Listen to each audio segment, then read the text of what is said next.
Dear students,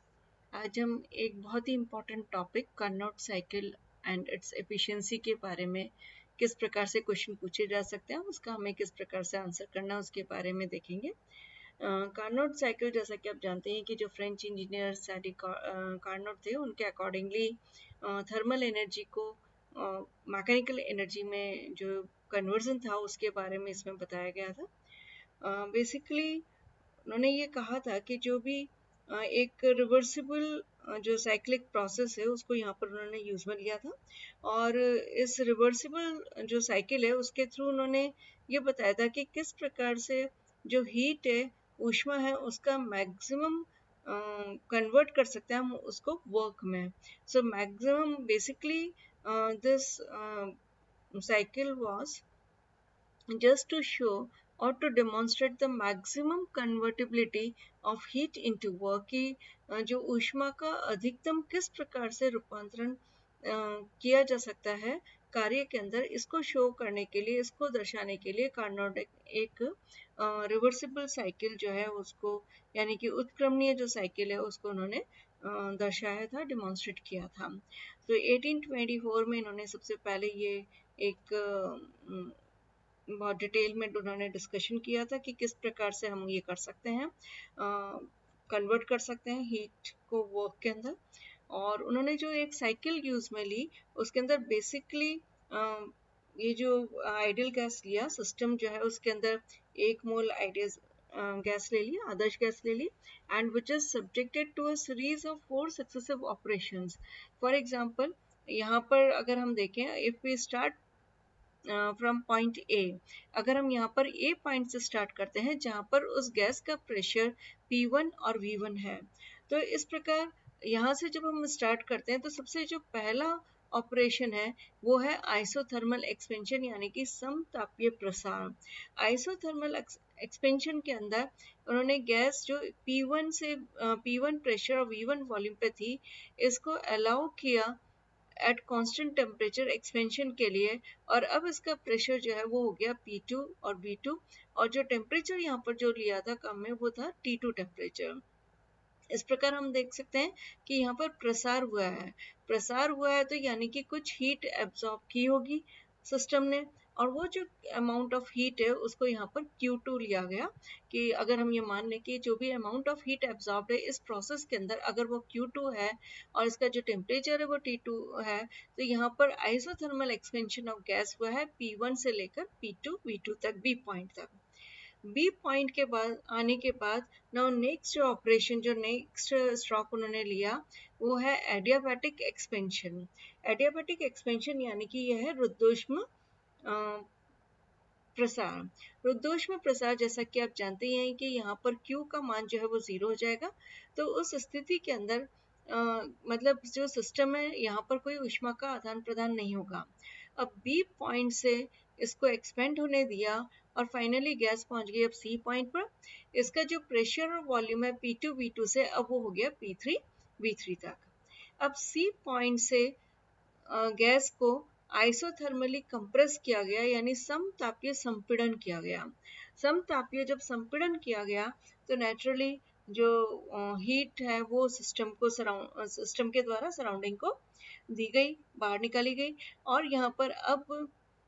इसका जो temperature जो हमने ये कहा था एडियाबैटिक एक्सपेंशन के अंदर T2 से T1 आ गया, इसी टेम्परेचर के ऊपर इसका आइसोथर्मल एक्सपेंशन किया गया, और अब हमें D पॉइंट मिल जाता है जहाँ पर इसका प्रेशर जो है P4 और V4 हो जाता है। उसके बाद में D पॉइंट से now it is allowed to compress adiabatically, इसका रुद्धोष्म रूप से संपीड़न किया गया, और finally it comes to A point where the pressure and volume are P1 and V1 respectively, and T2 now जो टेम्परेचर है it becomes now T2 at A point. तो इस प्रकार हम देख सकते हैं कि ये जो साइकिल है ये रिवर्सिबल साइकिल है, एक उत्क्रमणीय चक्र है, और इस उत्क्रमणीय चक्र को ही कार्नोट साइकिल कहा गया, और इसके अंदर आदर्श गैस के अंदर हुए जो परिवर्तन है उनको यहाँ पर इस 4 प्रक्रम जो है उनके द्वारा समझाया गया। और ये जो प्रक्रम है, सभी प्रक्रम जो है ये सब उत्क्रमणीय है। और हम अब एक एक करके उष्मागतिकी के नियम के अनुसार according to the laws of thermodynamics इनको हम एक एक परिवर्तन को अलग से डिस्कस कर रहे हैं। अब नाउ आइसोथर्मल एक्सपेंशन, जैसा कि आप जानते ही हैं थर्मोडायनेमिक्स के फर्स्ट लॉ के accordingly delta U is equal to Q minus W. So isothermal है मतलब टेम्परेचर कांस्टेंट है, तो चेंज इन इंटरनल एनर्जी जो है वो 0 के बराबर होगा, यानी कि Q will be equal to work, यानी कि नेट हीट जो एब्जॉर्ब की है that would be equal to the work done. Second हमने लिया है यहाँ पर एडियाबेटिक एक्सपेंशन, यानी delta U is equal to minus W, क्योंकि Q जो है उसकी वैल्यू यहाँ पर 0 हो गई है, so delta U will be equal to minus W. Third जो प्रोसेस हमने यहाँ पर लिया है वो आइसोथर्मल कंप्रेशन है। जैसा कि हम जानते ही हैं क्योंकि आइसोथर्मल है तो डेल्टा U की वैल्यू 0 हो जाएगी। इस प्रकार minus Q is equal to minus W। और adiabatic compression last one is delta U is equal to minus W, क्योंकि यहाँ पर जो Q है उसका मान 0 हो जाएगा। एक चीज और मैं स्पष्ट कर दूं कि केमिस्ट्री और जो फिजिक्स है इसमें थोड़ा सा कन्वेंशन का डिफरेंस है कि when work is done on the system और work is done by the system. तो केमिस्ट्री जो है बेसिकली वो इंटरनल एनर्जी के हिसाब से चलती है कि अगर आप सिस्टम के ऊपर वर्क करेंगे या सिस्टम जो है वो सराउंडिंग पे वर्क करेगा, तो दोनों के कंसेप्ट में थोड़ा सा डिफरेंस है। इसलिए आज जो हम यहाँ पर कन्वेंशन जो अडॉप्ट कर रहे हैं वो केमिस्ट्री के हिसाब से ही लेंगे। अब सबसे पहले हम प्रक्रम देखते हैं isothermal expansion. So delta U is equal to, जैसा कि हमने कहा कि आइसोथर्मल एक्सपेंशन के अंदर जो भी amount of heat absorb by the system है वो हमने Q2 ली है, और जो भी वर्क डन वहां पर हो रहा है वो हमने यहाँ पर W1 से रिप्रेजेंट किया है। So delta U is equal to according to law of thermodynamics, first law of thermodynamics, delta U is equal to Q minus W. So Q की वैल्यू यहाँ पर हमने Q2 ली है और W का मान जो है वो हमने यहाँ पर W1 रखा है। अब जैसा कि हम ये जानते हैं कि एक रिवर्सिबल आइसोथर्मल एक्सपेंशन है, यानी कि उत्क्रमणीय समतापीय प्रसार है। और जैसा कि ताप हमने यहाँ पर स्थिर कर दिया, तो जो चेंज इन इंटरनल एनर्जी यानी डेल्टा U जो है इसका मान 0 हो जाएगा। जब इसका मान 0 हो जाएगा तो naturally Q2 will be equal to W1, कि जितनी भी हीट एब्जॉर्ब हो रही है उस सिस्टम के द्वारा वो किस काम में आ रही है, work is done by the system on the surrounding, because यहाँ पर एक्सपेंशन हो रहा है गैस का। ये Q2 अमाउंट की हीट को एब्जॉर्ब करके गैस एक्सपेंड हो रही है, तो इस प्रकार work done by the system on the surroundings. So heat absorb जो है वो वर्क के बिल्कुल बराबर है इसके अकॉर्डिंगली। सो अगर हम इसका मान निकालते हैं कि Q2 is equal to W1 is equal to RT2 ln V2 by V1। यहाँ पर जैसा कि हमने कहा कि हम नोटेशंस जो है वो केमिस्ट्री के हिसाब से ही बेसिकली ले रहे हैं, बट यहाँ पर हमने बहुत जनरल एक डेरिवेशन किया है। अब यहाँ पर जैसा कि हम जानते हैं कि वॉल्यूम इनिशियल जो था वो V2 था और V1 था, और फाइनली जो है वो इस प्रोसेस के अंदर V2 हो गया। जैसा कि आप डायग्राम में देख सकते हैं कि इनिशियल वॉल्यूम V1 था और फाइनली ये जाके V2 हो गया। तो जो आदर्श गैस है उसके हिसाब से अगर हम यहाँ पर वर्क डन निकालते हैं तो RT2, क्योंकि T2 ताप के ऊपर हो रहा है, ln फाइनल जो है वो VF जो है वो V2 का मान है, और VI यानी कि जो इनिशियल है वो V1 है। तो इस प्रकार Q2 will be equal to W1, that would be equal to RT2 ln V2 minus V2 divided by V1। और यहाँ पर work is done by the system on the surrounding है। सेकेंड वाला पार्ट अब हम ले रहे हैं एडियाबैटिक एक्सपेंशन। एडियाबैटिक एक्सपेंशन के अंदर जैसा कि अभी हमने कहा था कि यहाँ पर P2 V2 से B पॉइंट से जो C पर आ रहा है, और यहाँ पर एडियाबैटिक है यानी कि Q का मान जो है वो 0 हो जाएगा, और प्रेशर जो है P2 V2 से अब P3 V3 यानी एक्सपेंशन हो रहा है इसका V2 से V3 की ओर। इस प्रकार हम देख सकते हैं यहाँ पर कि जो delta U is equal to Q minus W adiabatic process है, रिवर्सिबल एडियाबैटिक एक्सपेंशन है, तो क्यू का मान जो है वो 0 होगा। और इस प्रकार जो work is done by the system on the surrounding, क्योंकि एक्सपेंशन हो रहा है तो सिस्टम जो तंत्र है वो पारिपार्श्विक के ऊपर कार्य करेगा और प्रसार होगा। तो इस प्रकार हम देख सकते हैं इस इक्वेशन से delta U is equal to minus W two, जैसा कि आप जानते हैं delta U is equal to C V D T होता है। So delta U is equal to C V, और जो अब टेम्परेचर जो है इसका फाइनल जो टेम्परेचर एडियाबैटिक एक्सपेंशन के बाद आप देख सकते हैं कि फाइनल टेम्परेचर यहाँ पर सी पॉइंट के ऊपर T1 आ चुका है। स्टार्ट कहाँ से हुआ है, ये T2 टेम्परेचर से स्टार्ट हुआ है, बी पॉइंट से ये सी पर आया है, यानी कि T2 से T1 पर आ रहा है। इस प्रकार हम देख सकते हैं कि यहाँ पर जो T2 से T1 पर आ रहा है, तो फाइनल जो है वो T1 टेम्परेचर है, और जो इनिशियल टेम्परेचर था वो T2 है। तो इस प्रकार हम इसको लिख सकते हैं CV T1 माइनस T2, और delta U is equal to minus W2 is equal to CV T1 minus T2। यह हम अगर साइन चेंज कर दें तो W2 is equal to CV T2 minus T1 हो जाएगा। इक्वेशन नंबर 2 एक्सपेंशन किया है हमने एडियाबैटिकली, रुद्धोष्म रूप से हमने इसका प्रसार किया है। अब हम आते हैं थर्ड स्ट्रोक या थर्ड ऑपरेशन के ऊपर, वो है आइसोथर्मल कंप्रेशन। आइसोथर्मल कंप्रेशन के अंदर अब टेम्परेचर T1 हो चुका है। अब जब टेम्परेचर T1 हो चुका है तो C पॉइंट से D में जाने पर, यानी कि P3 V3 से अब P4 V4 की ओर जा रहा है। तो अब जैसा कि हम जानते हैं कि आइसोथर्मल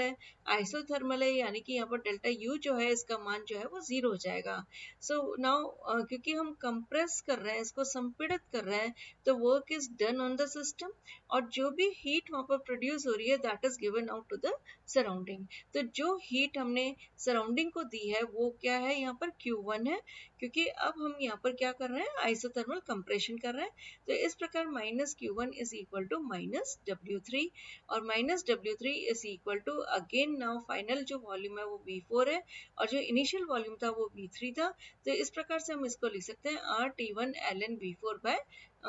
V3, क्योंकि यहाँ पर work is done on the system है, तो इसलिए हमने यहाँ पर जो साइन है वो चेंज कर दिया है, और हीट जो प्रोड्यूस हो रही है that is given to the surrounding. First वाले प्रोसेस के अंदर heat was absorb by the system, यहाँ पर heat is given to the surrounding है, यानी कि जो ऊष्मा है वो पारिपार्श्विक को दी जा रही है। अब हम लेते हैं एडियाबैटिक कंप्रेशन, यानी कि रुद्धोष्म संपीड़न। रुद्धोष्म संपीड़न जैसा कि आप जानते ही हैं कि यहाँ पर Q का मान जो है वो 0 हो जाएगा, और चूंकि हम संपीड़ित कर रहे हैं तो naturally work is done on the system. So इस प्रकार अगर हम ये कहें कि एडियाबैटिक और रिवर्सिबल कंप्रेशन है, so gas is compressed adiabatically from D to A। तो गैस का जो हम रुद्धोष्म प्रकार से इसका संपीड़न करते हैं, D पॉइंट से अब A पर लेकर आ जाते हैं। तो इस प्रकार हम कह सकते हैं कि हमने जो सिस्टम है उसके ऊपर कार्य किया। तो अब जब सिस्टम पर हम कार्य करेंगे तो एडियाबैटिक प्रोसेस के अंदर जैसा कि आप जानते हैं कि Q का मान 0 होगा, सो that would be equal to minus W4, और delta U is equal to CVDT, और delta U is equal to minus W4, that would be equal to CV। अब फाइनल जो टेम्परेचर है वो हो गया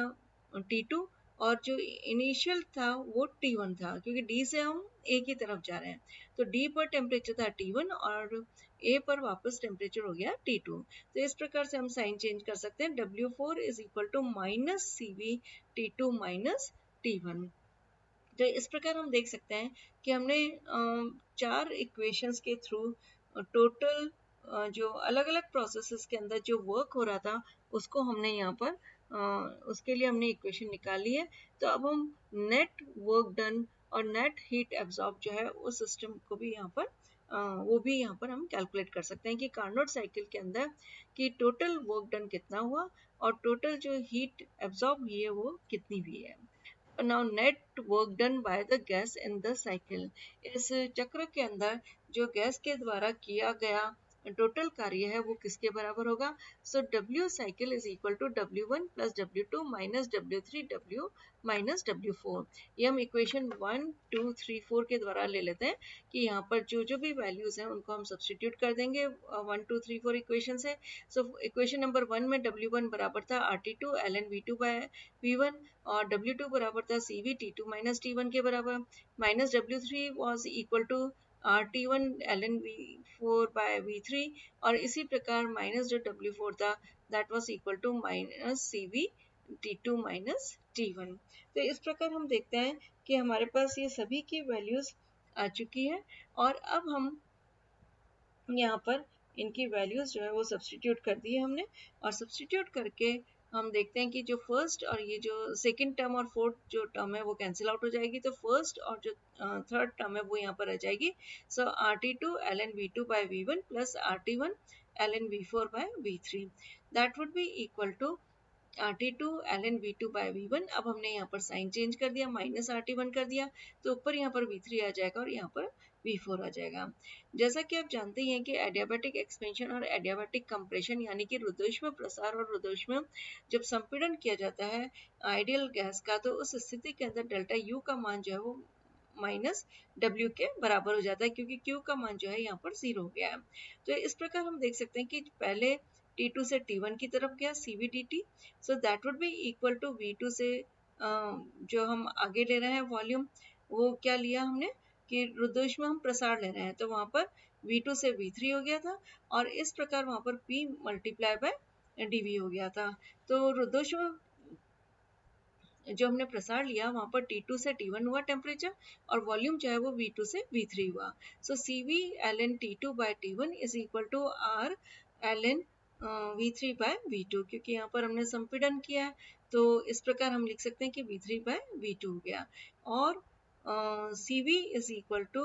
ln T2/T1 is equal to R ln V4/V1 के बराबर हो जाएगा एडियाबैटिक कंप्रेशन के लिए। तो इसी प्रकार ln V3/V2 इन इक्वेशंस के द्वारा हम लिख सकते हैं कि ln V3/V2 is equal to ln V4/V1 हो जाएगा और इस प्रकार V3/V2 that would be equal to V4/V1 और इन अदर वर्ड्स हम इसको क्रॉस मल्टीप्लाई करके इस प्रकार से भी लिख सकते हैं कि V3/V4 is equal to V2/V1 हो गया।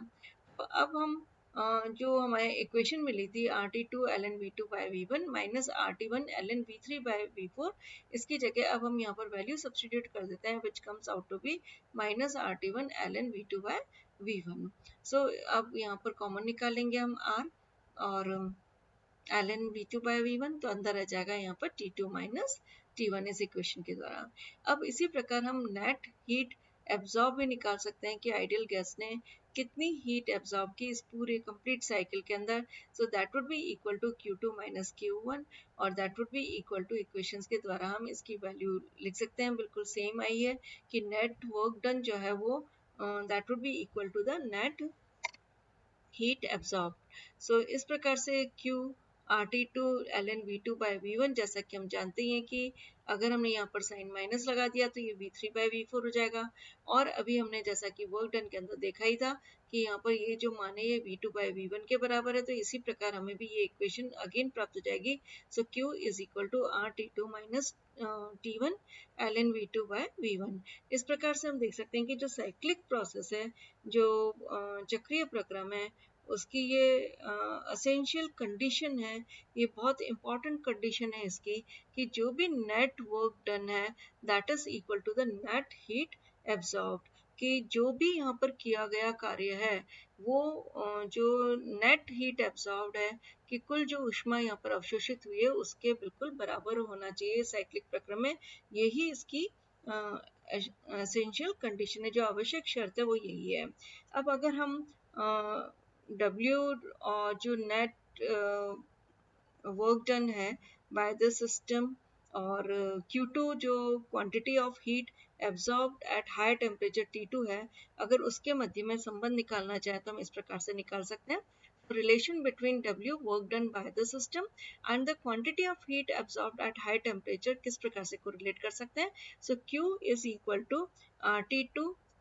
ln V2/V1, जैसा कि आपको मालूम ही है कि जो हमने टेम्परेचर T2 के ऊपर जो फॉर्मूला दिया था इसका वो इसके बराबर था। और इसी प्रकार क्वेश्चन जो इक्वेशन 8 है, जो हमने यहाँ पर नेट वर्क डन निकाला था और ये जो इक्वेशन नंबर 10 आई है इसके द्वारा हम निकाल सकते हैं कि W का मान हमने रख दिया, so W by Q, so that would be equal to T2 minus T1 ln V2 by V1 divided by equation number 10 से हम Q की वैल्यू रख देते हैं RT2 ln V2 by V1, so remaining हमारे पास रह जाएगा कैंसिल आउट होके, ये ln V2 by V1 cancel out हो जाएगा, R से R कैंसिल आउट हो जाएगा, so remaining would be equal to T2 minus T1 divided by T2। तो इस प्रकार हम देख सकते हैं कि अगर T2 minus T1 is less than 1 है, कि ये जो टेम्परेचर में अंतर है रिलेटिव T2 के रेस्पेक्ट में, अगर ये 1 से कम है तो उस स्थिति के अंदर जो W है वो Q से कम होगा। इसका मतलब क्या हुआ कि work done is less than the heat absorb, कि जो भी कार्य किया गया है वो जो ऊष्मा एब्जॉर्ब की थी सिस्टम ने वो उससे कम है। इसका क्या तात्पर्य हो गया कि जो ऊष्मा का कुछ भाग ही तंत्र के द्वारा उच्च ताप पर कार्य के अंदर परिवर्तित होता है। इसका मतलब ये हुआ कि सारा के सारा अगर हम ये चाहें कि 100% एफिशिएंसी आ जाए या तो वो इसके द्वारा ये समझाया गया है कि कुछ पार्टी हीट का जितनी एब्जॉर्ब कर रहा है सिस्टम, उसमें से कुछ पार्टी जो है वो ही वर्क के अंदर कन्वर्ट हो रहा है, और बाकी जो रेस्ट ऑफ द हीट है Q1 वो सिस्टम के द्वारा सराउंडिंग को दे दी जाती है when it is at lower temperature, कि जो भी रिमेनिंग पार्ट रह जाता है वो निम्न ताप जो हमने यहाँ पर T1 लिया है उस पर सिस्टम के द्वारा सराउंडिंग को दे दी जाती है। तो इस प्रकार कैल्विन ने सेकेंड लॉ ऑफ थर्मोडायनेमिक्स दिया था कि it is impossible to use a cyclic process to extract heat from a reservoir and to convert it into work without transferring the same time a certain amount of heat from a hotter to a colder part of body। जैसा कि आप समझ गए, यहाँ पर हमने क्या किया, पहले T2 टेम्परेचर पर सिस्टम ने हीट को एब्जॉर्ब किया और उसके बाद में T1 टेम्परेचर पर उस हीट को सराउंडिंग को दे दिया। तो इस प्रकार अगर हमने ये देखा कि पूरा के पूरा जितना हीट एब्जॉर्ब किया गया था वो पूरा के पूरा वर्क डन के अंदर कन्वर्ट नहीं हो रहा। तो सेकेंड लॉ ऑफ थर्मोडायनेमिक्स में जो केल्विन ने कहा था वो भी यही कहा था कि किसी भी चक्रीय प्रक्रम के द्वारा ये बिल्कुल असंभव है कि जो भी रिजर्वॉयर जो स्रोत से जो भी ले रहे हैं हम हीट, जो ले रहे हैं, जो भी हम एक्सट्रैक्ट कर रहे हैं और उसको फिर जब वर्क के अंदर कन्वर्ट करते हैं तो without transferring at the same time certain amount of heat जो है वो उच्च जो भी ताप वाला जो भी सिस्टम है उसके द्वारा जो कोल्डर पार्ट है, जो बॉडी की जो कोल्डर पार्ट है उसको कुछ अमाउंट जो है वो हीट का उसी टाइम पर ट्रांसफर हो जाता है, और बिना उसको ट्रांसफर किए हुए हम ये सोचें कि कंप्लीट जो हीट है वो वर्क के अंदर कन्वर्ट हो जाएगी तो इट इज इम्पॉसिबल। तो सेकेंड लॉ का ये एक जो दूसरा स्टेटमेंट था जो केल्विन ने दिया था वो भी इसके द्वारा कहा गया था। तो इस प्रकार हम समझ सकते हैं कि कार्नोट जो साइकिल है उसकी क्या इम्पोर्टेंट है, कि इम्पोर्टेंस क्या है कि किसी भी तंत्र के द्वारा जो अवशोषित हुई गई ऊष्मा है उसका संपूर्ण ऊष्मा का या जो कुल ऊष्मा है उसका कार्य के अंदर परिवर्तन संभव नहीं है। सेकेंड लॉ ऑफ थर्मोडायनेमिक्स भी बिल्कुल एग्जैक्टली यही कहता है।